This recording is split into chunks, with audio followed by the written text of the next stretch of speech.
Hi everyone, it's Kevin Magpie's YouTube channel. Welcome back to another video on my channel. In today's video, I'll be reviewing the round 8 of the AFL season rivalry round. If you are returning Kevin Magpie's, welcome, like, comment, share. If you're new to the channel, watch this for the first time, like, comment, share, and subscribe. Let's jump straight into the video and let's have a look. Now, if you are enjoying my content, please don't forget to drop a like and also drop a sub. This is opinion based, I'll let you guys have your opinions as well. Can the Adelaide Crows continue on their streak against Port Adelaide, or can Port Adelaide finally break that hoodoo of winning in the big matches? Can Carlton respond from their loss against the Cats, or will the Magpies be far up after the draw against the Bombers? Can the Swans get the job done against the Giants, who are premiership favourites, or can the Giants continue on their form? Can the Saints finally beat North Melbourne, or can North Melbourne cause an upset? Can the D's cause Geelong's winning streak come to an end, or will Geelong continue their winning streak? Can the Eagles shock everybody at Optus Stadium, or can the Bombers finally get the job done? Can Richmond continue on their rebuilding this by upsetting the Dockers, or the Dockers will be too good? Can Luke Beveridge get his men over the line against the Hawks, who are a rebuilding team, or will the Hawks finally prove why that they are a team that you don't want to mess with? Can the Lions get on the winning streak, or can the Suns push for a finals chance to be in the 8? You know, I will go back to Thursday night as well. 12-6, 78-5, 18-48. Now, while Adelaide had a plan, it certainly did work. They were a lot better than Port Adelaide. Port Adelaide aren't a very good team. They play well in games they should win, but then when it comes to finals like teams, when it comes to big games like playing against us, obviously playing against the Adelaide Crows, they fail a test, and this is why I think Ken Hinkley's very close and getting sacked, purely based on the way Port Adelaide played. To risk Connor Rosie like that with a hamstring strain, that is a 3 to 4 weeker, and you can't fumble me on why you would risk him. Why play him when you know that you can give him the week off? Look, there was no Aaliyah, and you know that backline is a concern a little bit, especially down there. Their forward line, again, Charlie Dixon didn't look that great. Their defense leaked, a fair bit, so credit to the Adelaide Crows, and this is why you gotta continue on the win streak as much as you possibly can. So again, big question marks on Adelaide. Adelaide are proving that they're a chance to actually play finals. Now, the Magpies got the job done by 6 points, 12-13-85 to 12-7-79. Now, well, we look at it and we're 14 points down, but I actually thought we played really well. Our second quarter were a lot dominant compared to Carlton, and even our last quarter, in a way, kicking 4 goals 5. But when Carlton kicked 3 goals 2 and 3 goals straight in the third and last quarter, I actually thought that we really did deserve to win. And this game probably, it would have been a highway robbery had we drew this game as well. But I think the reason why it was so close is that our inaccuracy in that third quarter to kick 4 behind. Now, even 5 behind in that last quarter, had we kicked a little bit more accurately, we probably would have won by 3 or 4 goals as well. So it does show that we are, a very good team. We're slowly getting into the season, which is good. And whether we're getting premiers for something as well. Now, I do like our tactic on really flooding Carlton's defence and winning a lot of clearances now. One thing as well that Charlie Kerner goes absolutely missing. He only kicked 2 goals, but that's it. And he goes really missing. Set up Matthew Cottrell for a goal as well. But here's my opinion, and I might shock people. I don't care if I get clipped or I have current fans come after me for this. But Charlie Curnow, when it comes to big games and up against teams that, that big games, big finals, he is not a really good player. To me, he's a terrible player.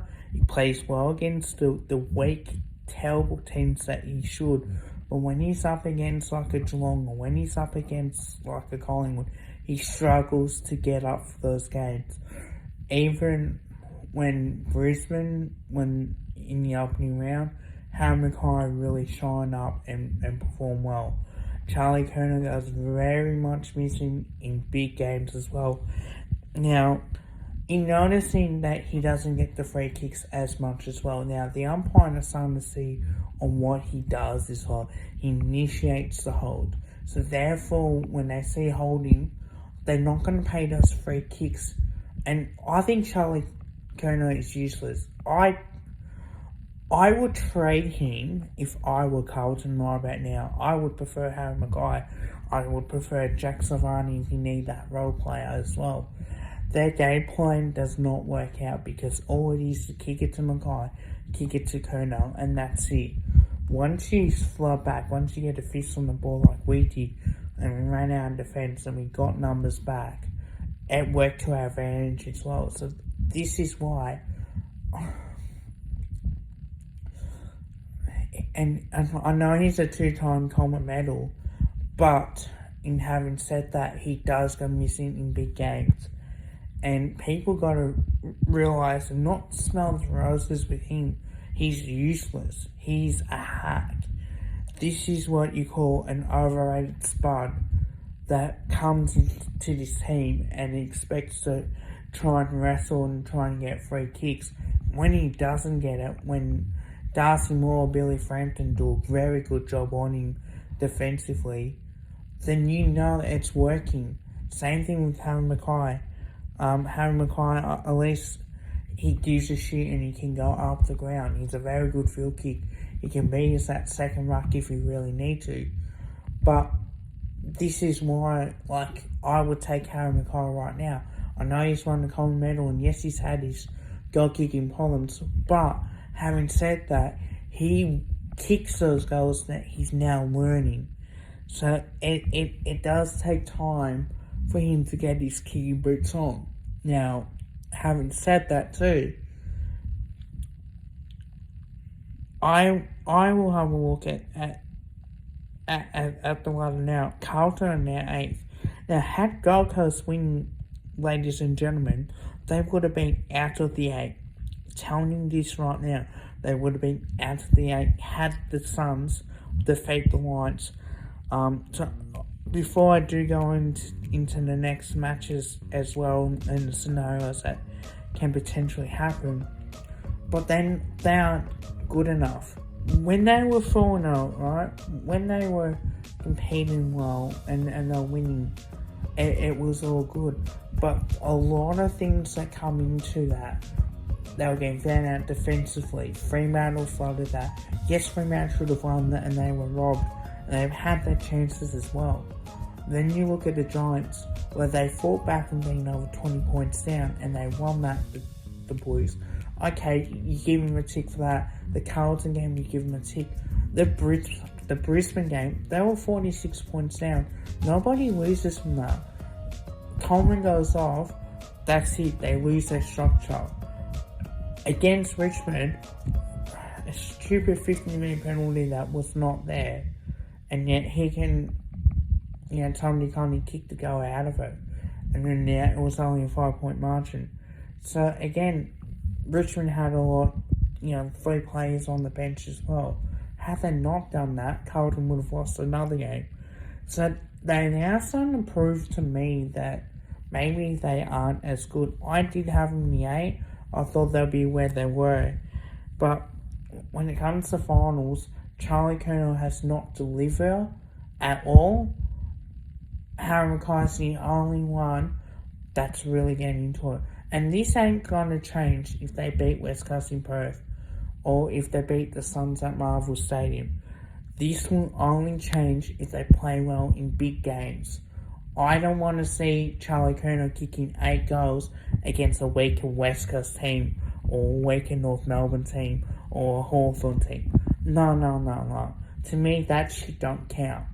You got to do it consistently. When you can get the free kicks against the softest teams that have less experience in defence, but if you can't perform well on a big stage, on a big final, that's where it comes down to.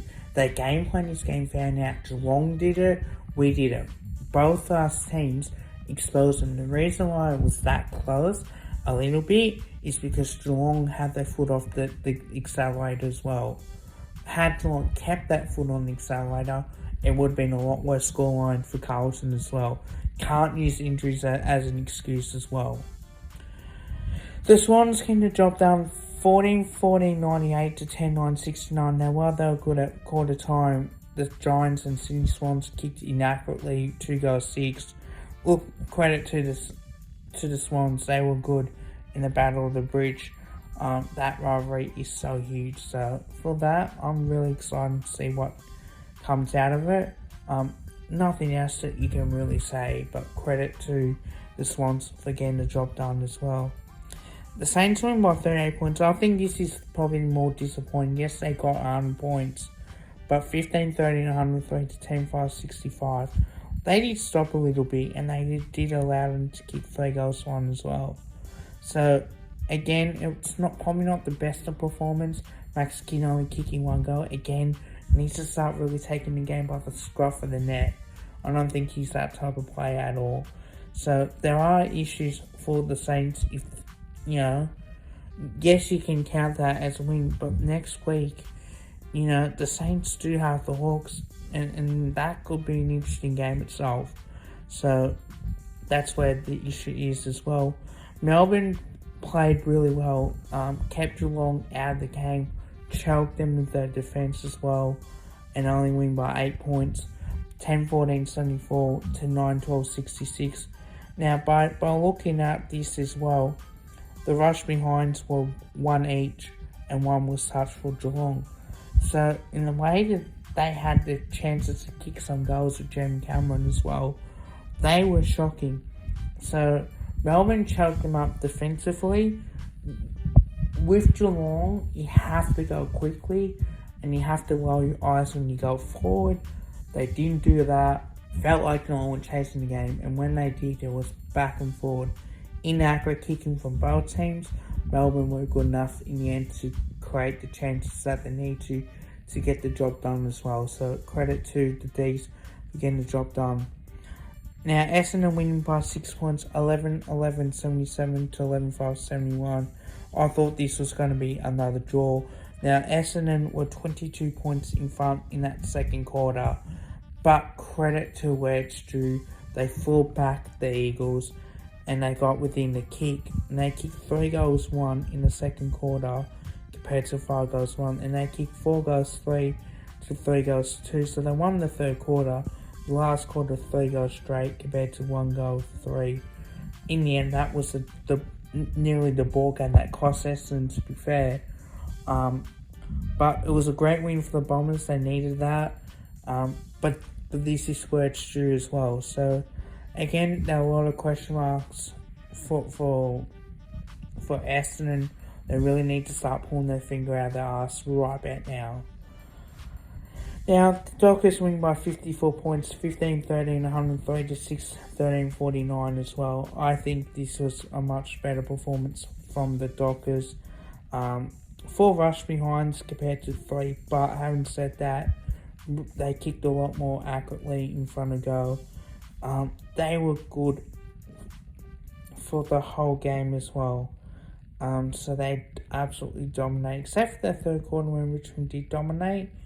But credit to the Dockers, they really are showing on how crucial this game is, and to actually score 100 points, you take that any day of the week as well. Now the Hawks win by 7 points at Marvel Stadium, 14-14-98 to 14-7-91. Now the Hawks were in front and killing them too. On top of it, they were 21 points up. But then the Bulldogs came back and only fall 7 points short. Look, the way I see it, Bulldogs wait for teams to get off to a good start before they hit back. I would sack Luke Beveridge. I think he's the most overrated coach in history of the AFL. Hear me out. He might have won the premiership in 2016, but he had 4 good weeks of pure luck that had the pre-finals playing not existed back then they would not have won those finals. It would have been the top 14.